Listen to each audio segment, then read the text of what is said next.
when we needed the greatest generation of the 30s or 40s or happen before the election because there's too many Republicans that are afraid that their wrongdoings are going to. It's unacceptable, and I'm not going to sit here, stay silent, and not call it out. I'm calling out their lies. Do they think that we are so stupid that we will not notice and find out?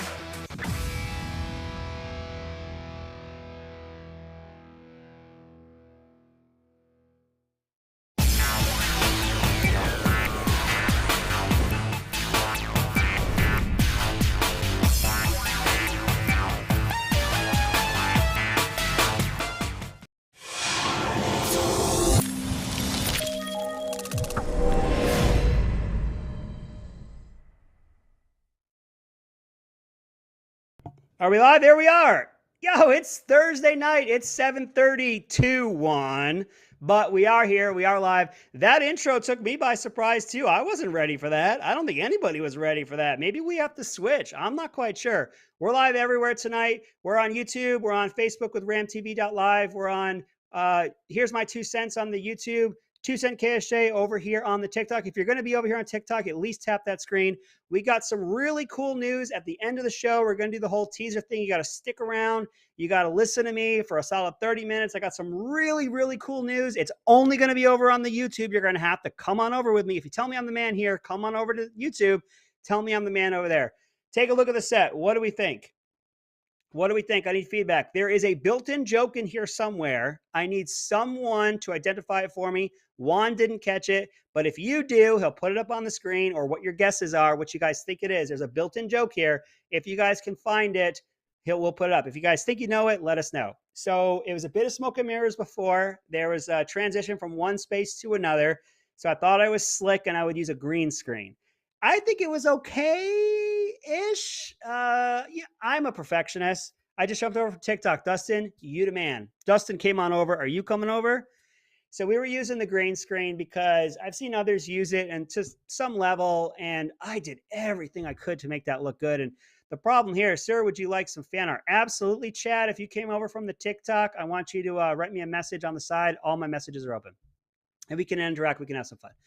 All right, so it wasn't quite working. It is really hard to get the lighting right on that, and I'm a perfectionist, and my wife says, baby, it looks good. I can't tell. I'm like, but I can, and I want it to look good. That's how I do things. So work in progress here. I think we got some good stuff. There's something in here that is a built-in joke, if you guys can catch it.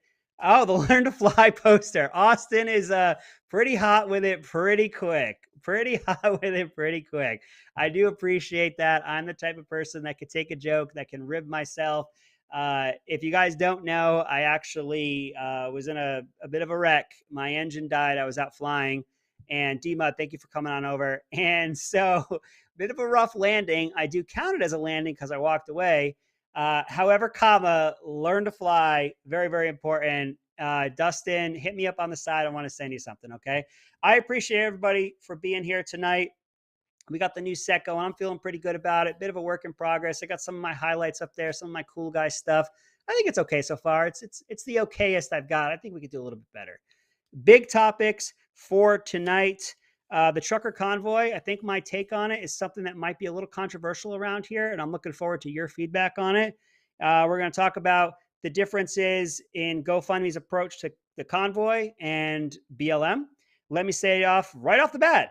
I am not a doctor. I am not in any way giving medical advice to anyone about any medical procedures, about any kind of thing. I am talking about a convoy where people in Canada are pushing for their rights, their freedoms, and to not have mandates put upon them by their government.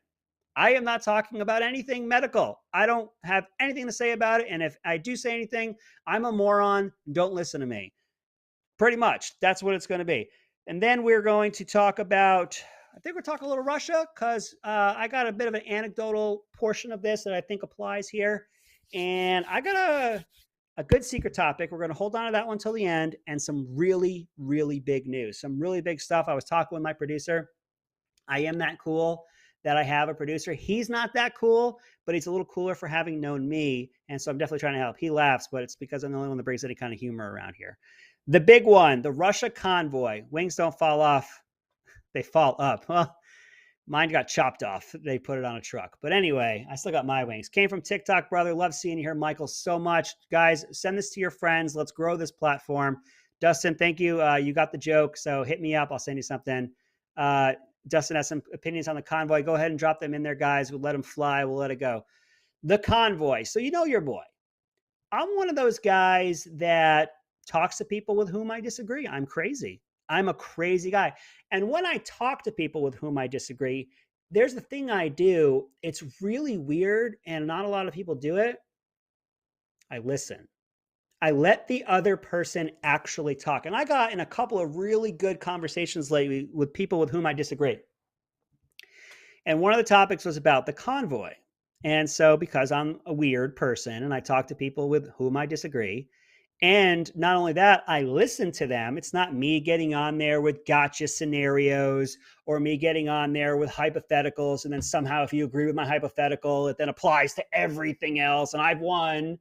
I'm not there waiting for my turn to talk, and I'm not there to prove myself right. I know enough about what I'm talking about that generally when I'm done talking with somebody, I at least hear them say, you know what, you brought up some points that I hadn't considered before, and I'm going to go do my research. Crazy. There's a couple of people I've spoken to. One pushes for certain mandates.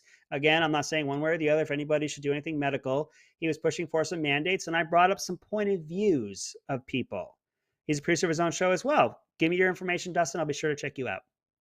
Slowest I've ever saw you talk. Yeah, we can go faster if you guys want. We really can. I try to slow it down.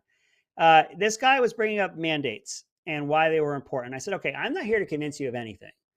I'm here to give you the inside train of thought of the people that you disagree with. And because of that approach and combining it with the idea that I'm here to listen to you as well, he heard me. And I brought up some points for him about how those that are against certain things, why they might be against them. And then the light bulbs started to come on. So I took this approach to someone who was talking about the trucker convoy. This person is not Canadian, but currently living in Canada and in Ottawa. They have firsthand experience that I do not have. So me being crazy, me understanding that other people have other experiences, they might know things that I don't know. Rapid fire is for TikTok. You're right, Brian. But we can go faster if you want. I can do it a lot faster. I can say a lot of things. We can keep it going like this. I don't know if you guys want that. You definitely don't. So this person was making the point that it wasn't a peaceful protest. So this is why I've been buttering you up, because I have some questions that are non-rhetorical. And that's another thing that I preach upon people is don't ask rhetorical questions. Don't ask questions that are your statement. Every abortion, pro-life, pro-choice debate that I jump onto is both sides asking each other gotcha rhetorical questions and gotcha rhetorical situations that somehow then apply to everything. They're exhausting. It's so dumb. Both sides do it. But I digest. Point I'm making here is I was listening to this person. Take a step back. I want to be intellectually honest here. Who here remembers when BLM would block streets, block the highway, block people from getting to work? I remember that. And I remember screaming at my phone, protest as much as you want. I'll defend your right. I'll make sure that I stand between you and anyone shutting you down. Do not shut down the roads. You have firefighters, police, ambulances, all of our first responders that need to use those roads to get people where they need to go. People that have nothing to do with nothing need to get their kids to school, need to get to work, need to be able to open their business, need to be able to have their own life. And I get it. You're putting the squeeze on everyone, but pick your battles. And is it necessarily peaceful? So now fast forward, I'm having this conversation. I say, well, the media's been lying. They've been saying that there's been thefts that haven't been happening. There's been vandalism that hasn't been happening. They put a sign on a statue that was defacing national monuments. I bring up the point that we were tearing down actual statues. I bring up that we were firing fireworks into federal buildings. I bring up that they had chopped Chaz, whatever that occupation zone was called, and how none of that is peaceful. So then this person brings up, well, with the truckers blocking all the roads, you can't get police through there. You can't get firefighters through there. You can't get ambulances through there. And I said, oh, Good point. And she also brought up the honking. I happen to love the honking. I think it's fantastic. Keep honking those horns, be heard. But she said there's an ordinance in that state. I'm sorry, they don't have states, province. In that city for noise ordinances, 8 a.m. to 8 p.m. Yeah, so Michael says he was pissed off about the roads being closed. So now what I'm saying is let's be intellectually honest with, are we, and I'm asking, these are non-rhetorical questions. Remember, I'm asking questions. Are we being intellectually dishonest? Are we having cognitive dissonance by saying, I like the truckers blocking all the roads in Ottawa? I pause for effect. I don't like it when that side did it because they could be blocking our first responders, but I like it when they're doing it in Ottawa. It's tough, right? It's tough sometimes to look into the mirror and to identify when you're being potentially hypocritical. So the worst thing happened in this conversation I had with somebody with whom I disagreed. I listened to them. And not only did I listen to this person listened to me. And I was able to bring up, again, I'm not talking about any efficacies, about what the approach around masks have been and why that has caused people to reject it. And how now we have the messaging changing, and that has people also going, well, what the, not gonna swear yet, Juan. You have people who have been thumped over the head about how selfish they are and how awful they are. And you know, you guys have been getting away with a lot of free shit over here. You guys should be, oh, I swore. Sorry, Juan. You guys have been getting away with it over here. I'm gonna give you like one more minute, then you're getting kicked off. You're going over to YouTube. I got into the flow there and you took advantage of me. All right, I'm back to you. My real fans, not them. All right. So I was listening. And she was listening. And so she said that I brought up some really good points. And I said she did as well. Hey, what's up, Damon? I appreciate you being here. So do you guys feel me? I'm advocating for all kinds of crazy stuff. I'm advocating for talking to people that you disagree with. I'm advocating for approaching it with respect. And I'm advocating for people to listen to each other. Crazy. I know it. Do you know it? Because that stuff is crazy. And I want you to think about it. I want you to think, is this peaceful? Were we not pissed off, like one of my followers here said, when Black Lives Matter did it? Does that apply the same here? I do want you to think about that. It's a tough one. Now let's go into GoFundMe and their approach to this convoy. So there was a lot of talk about GoFundMe was taking the money. And then I saw reporting from the organizers of the convoy that they said, no, I don't know where that reporting is coming from. We've been in talks with GoFundMe. They've been very good to work with. They're doing some verification of what we're doing with the money, making sure that it's legal, but the money's still there and it's still available. Please keep donating. And then boom, it was gone. It was seized. That was it. And GoFundMe announces we're going to disseminate this almost $10 million to organizations of our choice. Elon Musk gets up there and says, well, that's theft, to paraphrase. The police are there. They're confiscating fuel. We're about to talk to that in a moment. Elon, no, but it's hard to ignore the tool used to move merchandise across the country. Absolutely, Dustin. We're going to get there in a second. Hold that thought. Elon Musk brings up the idea of this is theft. And then your next president, or Donald Trump, gets up there, Ron DeSantis, and says he's going to have his state AG take a look at it because if it's affected Floridians, he has every right to do that. Shortly thereafter, you can get a refund. So be thankful for 50 individual states. Thankful if you live in a blue state that a red state stood up for you. And remember that when Ron DeSantis runs for president in 2024. I really want you to remember that. But let's compare and contrast that to how that was approached for the BLM rioters. When you have burning and looting and murders, that is a riot. That is not a fiery but mostly peaceful protest. Sir, my work is forcing me to get the jab, and I told them to foxtrot uniform. I got that. And I'm heading to Florida. Come on down, Chad. Come on down. We've passed laws down here. What GoFundMe wants to do is fraud and larceny. The idea that they were going to keep it and disseminate it out was definitely being accused of that. So how do we show our solidarity? All right, D. Lucente, we'll get there in a moment. Elon Musk had the best tweet regarding the GoFundMe. Yeah, he really did. Keep those on hold for a minute there, Juan. So you get the AG. Well, we get our Governor Ron DeSantis, who sixes AG. Now they're going to start giving the money out. But let's take a look at what was going on with BLM. They were allowed, people were, to have bail funds for people who were arrested in riots. I'm not talking about the vice president now who donated to it. I'm talking about GoFundMe allowing money to be collected and disseminated for bail. So again, you can see why people on the right are screaming and yelling at anything they can that there is a cancel culture, that there is a bias, that big tech is out to get one side. And yet they still sit there and say, well, what do you mean? That's not happening. That's not happening. And it's constantly being, we did a story, actually a whole day on this once, I think it was about a year ago. Stop pissing on my leg and telling me that it's raining. And that's what they constantly do. You're not being canceled. There's no cancel culture. Case in point, Whoopi Goldberg says some horribly ignorant things about the Holocaust, and it's labeled a learning moment. Gina Carano posts a meme which compares this administration to a certain administration in a foreign country somewhere around the 30s. If you follow my drift here, that's not a learning moment. Gone. Disney drops her. Her livelihood gone in a moment.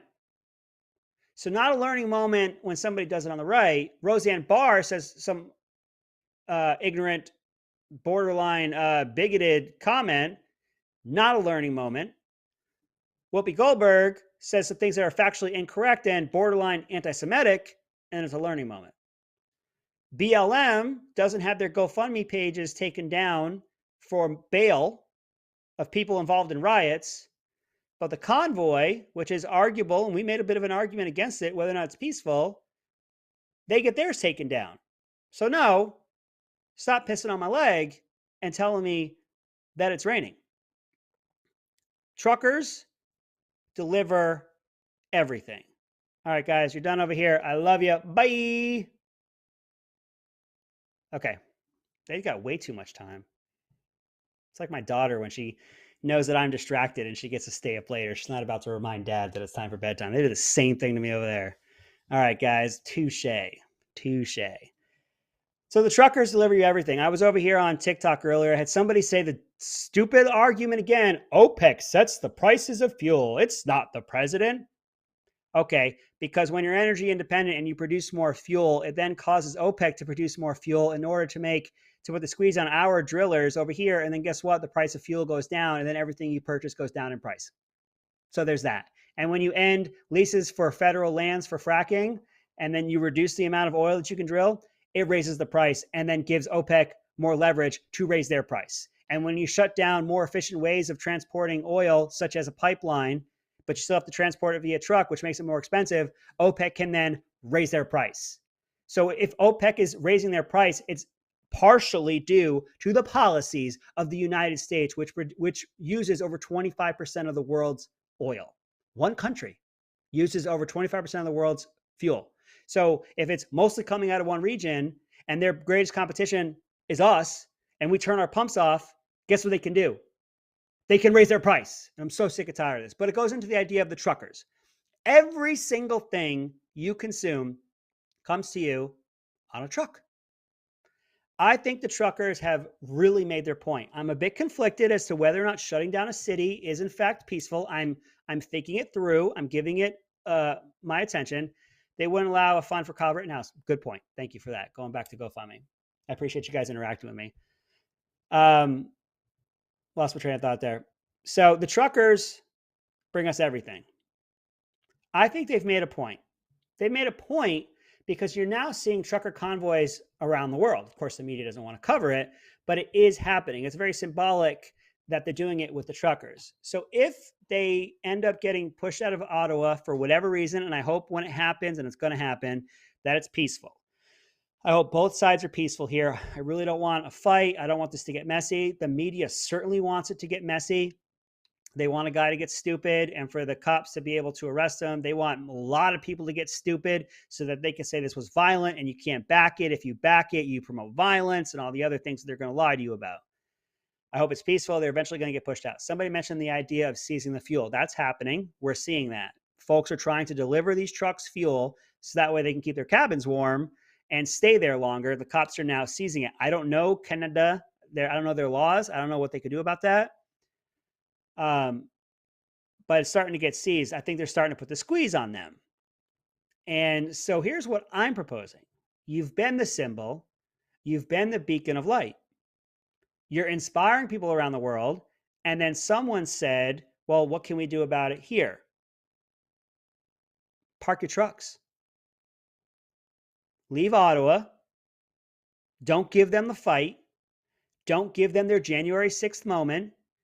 Don't react. Don't give them the reaction. It's the same advice I give to my children. When someone wants a reaction from you, don't give it to them. When they start pushing them out, which is what they're going to do, they're putting a squeeze on them right now by seizing the fuel. They're starting to put the squeeze on them because they want them to react. Don't react. I say withdraw, pull out, and go park your trucks. If you guys can manage and you guys can hold the line, park your trucks. Put the squeeze on the US government and the Canadian government. We ain't moving. The Teamsters did it. The Teamsters ran those trucks. If you remember, what was his name? He ended up disappearing. Hoffa. He was the head of the Teamsters Union. They knew they controlled the flow of all goods and services. If you guys and gals, and when I say gals, I come from the Northeast. It just means human being. Where I come from, a man will say it to a woman will say it to women. Guys means human beings. I'm trying to be PC today. Go park your trucks if you guys can. Isn't it the same effect as holding Ottawa locked down, but not giving anyone the visual that they want to use to make you look bad? I say flip it back on them. If you guys can hold the line in Ottawa, withdraw, go park your trucks. Put the squeeze on both governments. Canada is our biggest trade ally. We move a lot of goods and services, especially a lot of meat. Put the squeeze on both sides.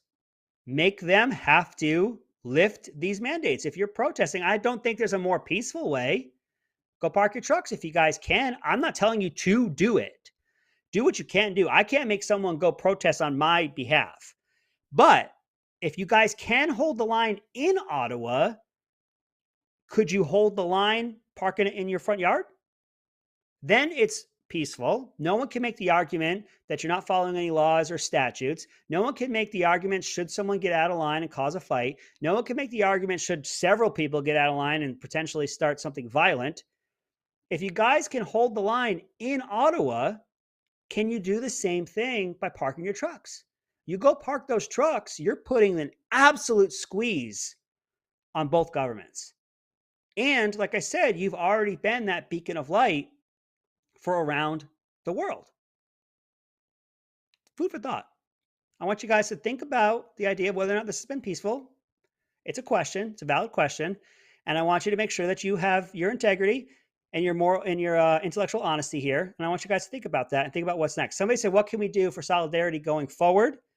If the truckers can do it here, and I don't know that they can, but here's the big thing we could do. And if anybody watches me, you know the answer. You know the answer. You know the answer. Vote. We're going to get out and vote this year. I don't want anybody getting complacent. Everyone's seeing on TV, on podcasts, on the radio, everything that you're seeing and hearing, everything you touch says a red tsunami is coming. Do not fall into complacency. Do not allow it to happen. Do not allow it to say, I know my neighbor's going to vote. I know that person's going to vote. I don't necessarily need to go that day. We're going to get out. It's going to be a tsunami like they've never seen. That's the unity that we're talking about. That's the unity that we're going to make happen. We're going to get out and vote. Here's something else you're going to do. You're going to look up the Republican chapter of your county, and you're going to go check it out. You're going to go see what they need. Do you have time to help them volunteer? Do you have time to door knock, make flyers, knock on doors? You're going to research local candidates, school board candidates. You're going to run for something. You're going to get involved. We on the right suck at grassroots. We on the right suck at creating and advocating for and bringing in new voters. We're going to get involved. 5-inch nails, love it. Loves the strategy. Damon loves the strategy. We're going to get out and vote, and we're going to get involved. When you're at the grocery store and you hear someone lamenting their frustration about how corned beef is $10 a pound, you're going to say, you know when prices are lower? When we deregulate. and when we open up pipelines, and when we open up drilling, and it reduces the price of everything. And you know who does that? This candidate right here that I've already researched. And I even have a flyer. Here you go. Because you're going to get involved. That's the unity. That's where we're going to get them. We're not just going to simply take the House and the Senate, some governor mansions, and local legislatures. We're going to destroy them with the flood, the massive tsunami that you're not going to fall into complacency about. You're going to absolutely get involved. That's the unity. That's how we're going to make it happen. To put my money where my mouth is, guess where I'm going tomorrow? To my local Republican chapter to get involved, to look at who our candidates are going forward so I can find one that I could potentially volunteer for that I align with. So I can get some information, so I can be a part of a bigger message to help the message get out even more. I'm putting my money where my mouth is. Not everybody's got time. Not everybody's got money, but you got something. You could do some research. You can look into a local candidate. You can see about advocating for that local candidate, finding out who they are, getting to know what they stand for, and getting that message out. That's how we're going to get it done. That's the unity. So I had another topic I wanted to talk about. One, how much more time do we have? I know we started a little bit late. We're about 4 minutes or so. We got a little bit more time. All right. Let's see. I had some big news for you guys. Do we want the big news? Do you want the big news? You stuck around this long, and I told you you're only going to get it on the YouTube. We are covering CPAC in Orlando, Florida, between the 25th and the 27th of this month. Just talked with my producer about it last night. We're going to be there live all 3 days. We're expecting some very large speakers. Last time around, we had Governor DeSantis speak. We had Governor Noem speak. We had former President number 45, Donald J. Trump, speak. I'm not making any promises that they're going to speak. What I'm saying is at CPAC, we generally have very large speakers. And guess who was in the room last time when 45 spoke? Your boy was in the room. We went live during the whole thing. We gained a ton of followers, subscribers across multiple platforms. It was an awesome time. Another thing we're going to be able to do, pretty awesome. Thank you, Juan. Another thing we're going to be able to do is do interviews, talk with people, talk with some other local government candidates and the like, all the things that we're talking about now. So we're going to be broadcasting that live on ramtv.live. I'll be continuing to push that over the next couple of weeks. ramtv.live, Right America Media on the Facebook, and of course on my TikTok, but you guys are already following me there. Dustin says he's super happy about it. We're going to be covering it all live. Dustin was there. Man, we were there at the same time. I guess we could have met each other. I actually got to accost Jim Acosta, pun intended, and my video actually went viral on somebody else's page because they screenshotted my live, but that's fine as long as you guys got the message and got to see me be awesome. But that's fine. I went viral on somebody else's page. Doesn't matter. I asked him a few choice questions and he definitely didn't like them. I will say he's taller than I expected and oilier. Can you be both? He was definitely taller than I expected, but he's certainly oilier. So big news. That was the big news. It's going to be the 25th through the 27th. When we get a list and the schedule, we're going to start to make it available to all of you. We'll be live. I'll take you guys right there with me. We'll go live on TikTok while we're there. We'll go live on RAM. We'll go live on YouTube. I'll make it available to you guys as much as possible. While I'm there, I'll let you know who I'm going to be interviewing ahead of time. That way you can send me some questions, comments, concerns, and I can get those to the people that I'm going to be speaking to, and I'll take you right there into CPAC, which will be super, super awesome. I'm going to save this for Thursday. Thursday, I'll give you a teaser. We're going to talk about Biden's approach to how he wants to fill the soon-to-be vacated seat of Justice Breyer. He said it shall be a Black woman.